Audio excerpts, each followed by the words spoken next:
Bonjour à tous, c'est Mimi Leili, j'espère que vous allez bien. J'ai plein de vidéos que j'ai envie de tourner. Il y a moyen que je les tourne les unes à la suite des autres entre aujourd'hui, demain, après-demain, parce que là je suis en vacances, donc peut-être me faire une petite banque de données, histoire d'avoir un peu de matière, parce que là par exemple, la semaine dernière, j'avais plein de temps pour tourner, et du coup j'avais tellement de temps pour tourner que je me suis dit non, je peux faire demain, non, je peux faire demain. Et arrivé au moment où je pouvais plus faire demain, et dimanche est arrivé.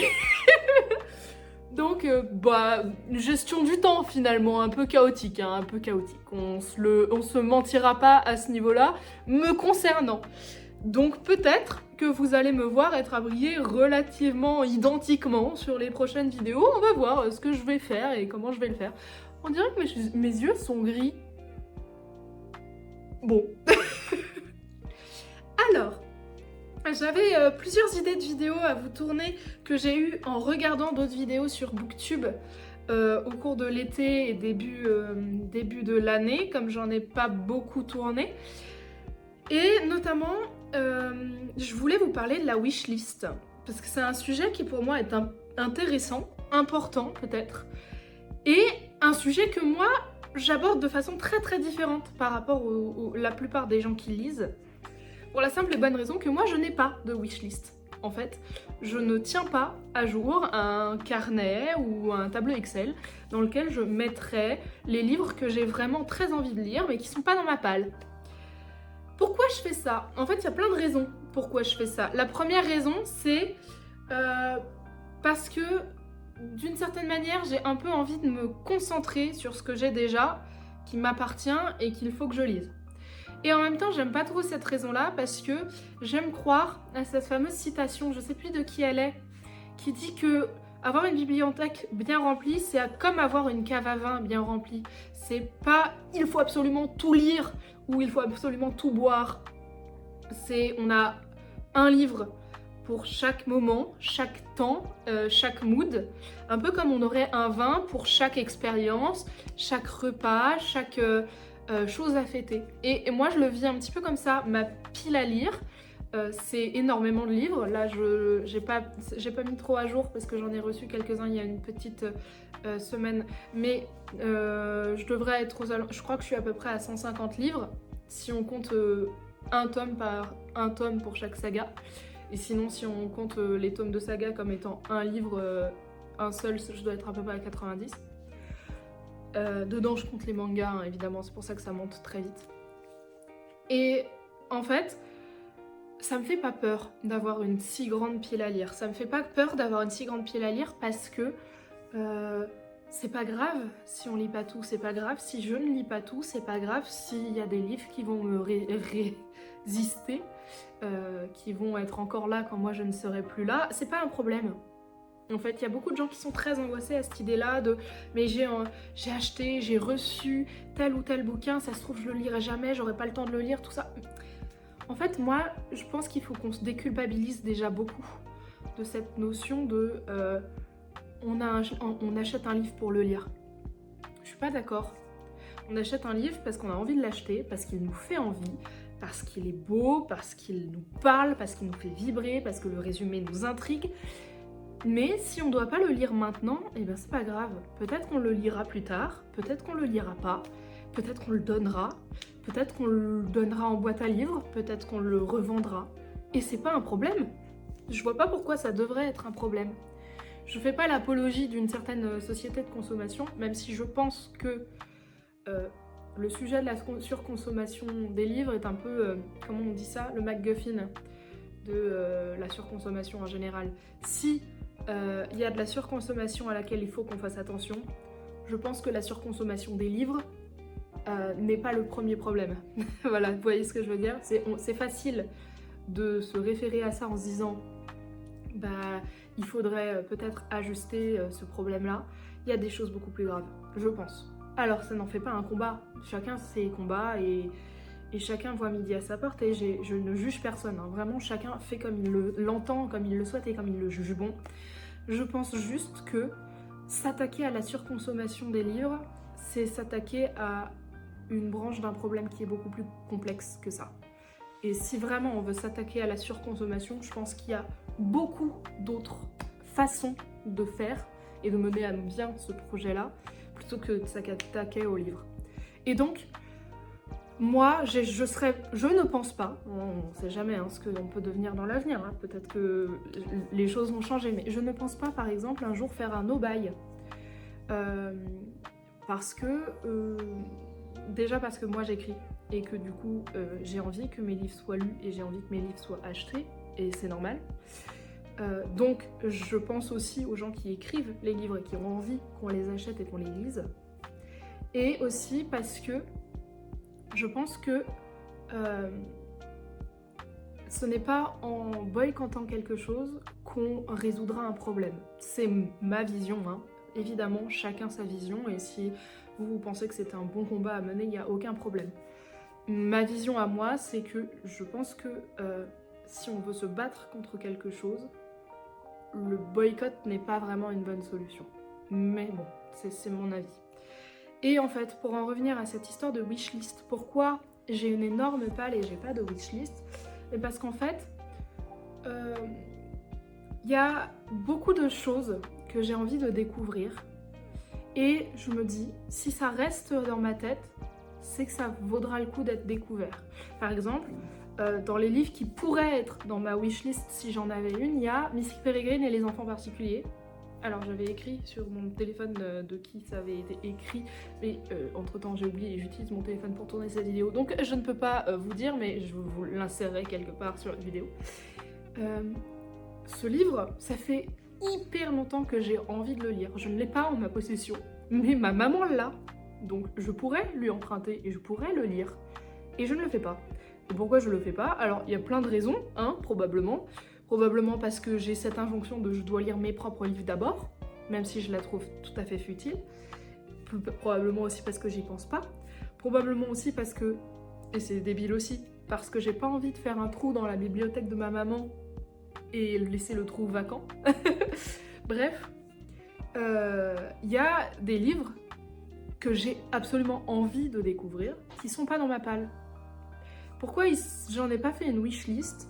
Parce que je me dis que ça va et ça vient. Ma palle, c'est déjà vraiment ce que j'ai décidé qui resterait, entre guillemets. Je fais très peu de tri dans ma palle, vous l'avez vu au fur et à mesure de mes vidéos.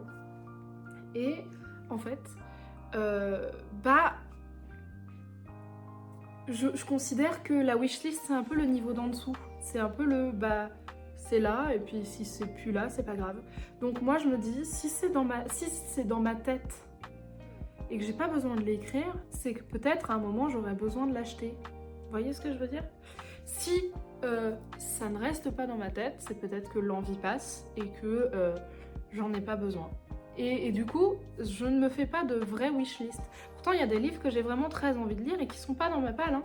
Par exemple, il y a la société très secrète des sorcières extraordinaires que je vois passer sur Booktube depuis que j'y suis, globalement. Et qui à chaque fois me fait énormément envie. C'est un livre que j'aimerais vraiment énormément avoir en ma possession. Mais j'aime pas utiliser les services en ligne pour acheter des livres, déjà, pour commencer. Et à chaque fois que j'entre dans une librairie, je ne pense pas à le commander et je ne le vois pas en rayon. Donc, puisque je ne pense pas à le commander et que je ne le voyais pas en rayon, et ben je l'ai pas. Voilà, mais un jour je l'aurai, je pense qu'un jour je l'aurai, parce que c'est vraiment un livre que j'ai vraiment très envie de lire. C'est tout à fait la vibe cosy que j'aime bien, en plus il irait vachement bien avec l'automne, mais je ne l'ai pas. D'autres livres qui seraient dans ma wishlist si j'en avais une, ce sont majoritairement les livres de TJ Klune.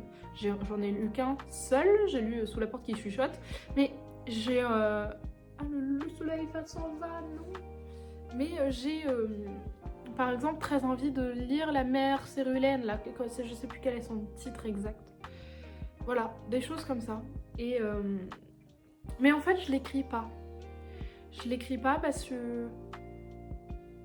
Je sais pas, je trouve que c'est un peu poétique, en fait, de ne pas garder de traces de ce que j'ai envie de découvrir. Je sais pas comment expliquer ça. C'est vraiment une sensation très personnelle et très particulière qui est que j'ai envie que les choses se fassent de façon très fluide. Vous voyez ce que je veux dire? Très douce. J'ai fini quelque chose, je prends quelque chose d'autre. C'est aussi pour ça que je fais pas de pile de saison ou très rarement.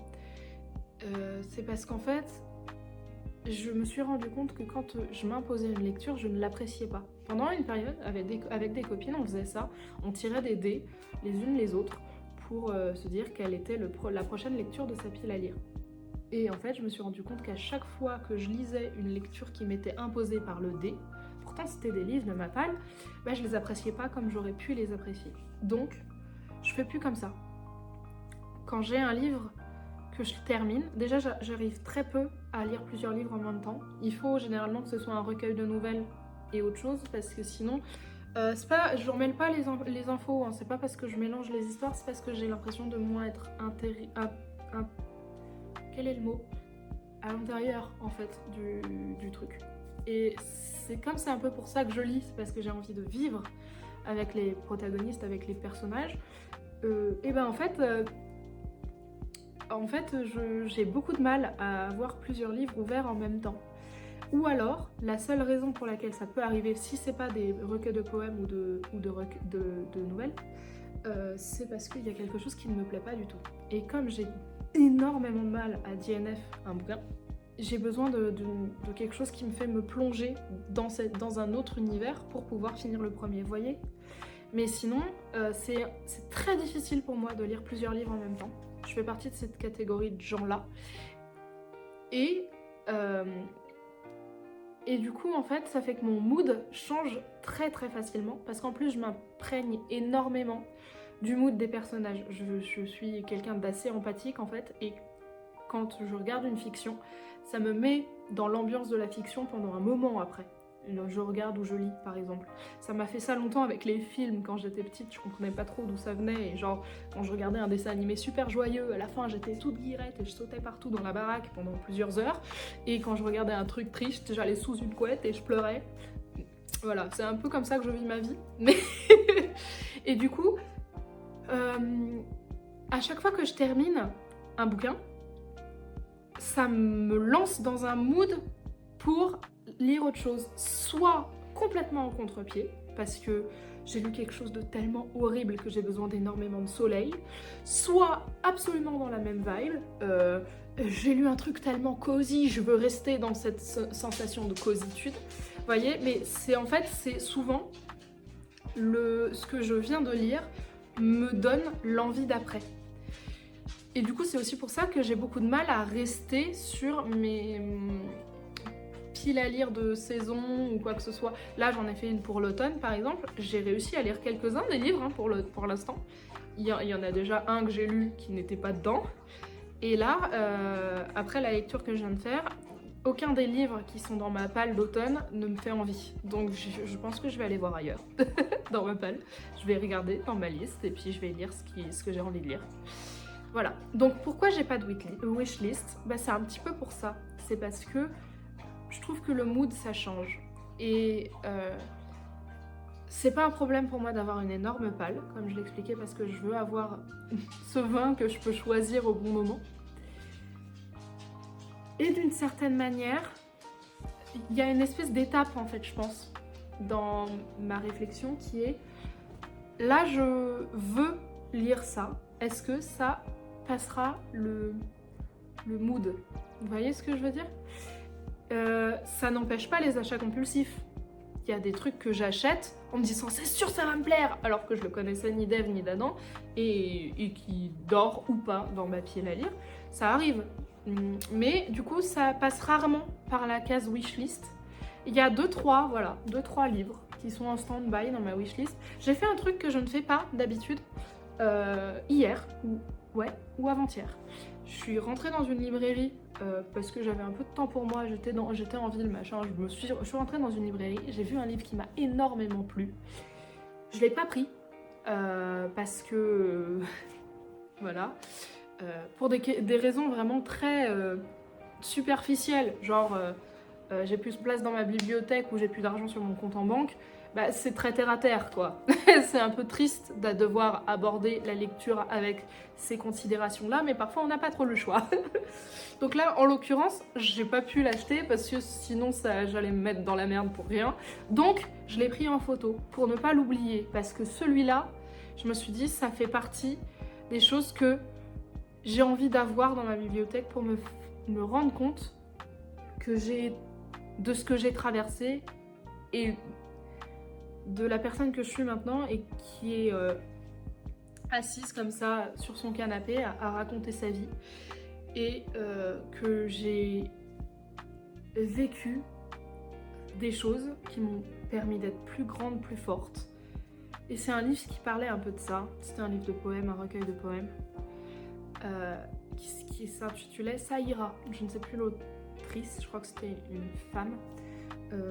Et le livre-objet était très très beau. Il y avait un jaspage, il y avait un relié.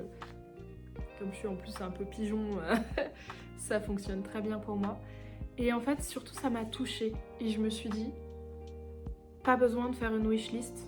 Pas besoin de le mettre dans une wishlist. C'est pas une wishlist, c'est un truc que je m'offrirais quand j'en aurai l'occasion, quand j'en aurai les finances, quand j'en aurai l'envie. Et je le lirai encore plus quand j'en aurai l'envie. Mais il sera là, quelque part, dans mon paysage livresque, si vous voulez. Donc en fait, je vois beaucoup passer ces vidéos sur les nouveaux romans de ma wishlist, les romans que j'enlève de ma wishlist et que je mets dans ma wishlist, ou que j'enlève de ma palle et que je mets dans ma palle. Je pense que j'aborde pas la lecture de la même manière. Je pense que pour moi, la lecture est ma façon de m'envoler, un peu comme la majorité des gens. Là, pour le coup, je suis pas très différente. Et je pense pas qu'il faille se donner des injonctions, rentrer dans des cases. C'est pas grave d'avoir dans sa bibliothèque 150 livres qui n'ont pas été lus. C'est pas grave d'avoir dans sa bibliothèque 150 livres qu'on voudrait relire, mais qu'on n'a pas le temps de relire. Et il y a un moment aussi, il faut se dire que c'est pas grave de manquer de temps et de savoir que peut-être on ne lira pas tout ce qu'on a envie de connaître et tout ce qu'on a envie de vivre parce qu'il y en a trop et c'est pas grave parce qu'il en faut trop pour que chacun puisse trouver son truc. C'est mon avis. Je pense que voilà, je vous quitterai aujourd'hui sur ces mots-là. C'était une vidéo un peu décousue, mais c'était un sujet qui était important pour moi. Je voulais en parler parce que je trouve que on apporte beaucoup trop d'importance à l'image du bon lecteur.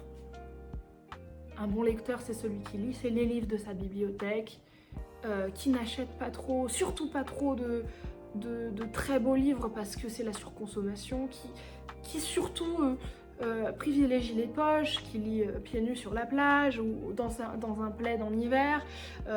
C'est quelqu'un qui prend du temps pour lire surtout et qui lit pas entre deux arrêts de bus. Non, je suis pas d'accord avec ça. On est lecteur quand on a envie de lire. Même si on passe pas le temps, le cap de lire vraiment, je pense qu'on est déjà lecteur quand on a envie de découvrir la lecture. Et peu importe le prisme. Il n'y aura pas de clivage avec moi de grande ou de moins grande littérature, de est-ce que la BD, le manga, les romans graphiques sont des livres? On n'est pas du tout là-dedans. Je pense que à partir du moment où vous avez envie de lire quelque chose, ça fait de vous quelqu'un qui aime la lecture. Voilà. Sur ces belles paroles, chères toutes et chers tous, je vous souhaiterais à tous et toutes une belle vie et que quelqu'un vous tende la main. Ciao!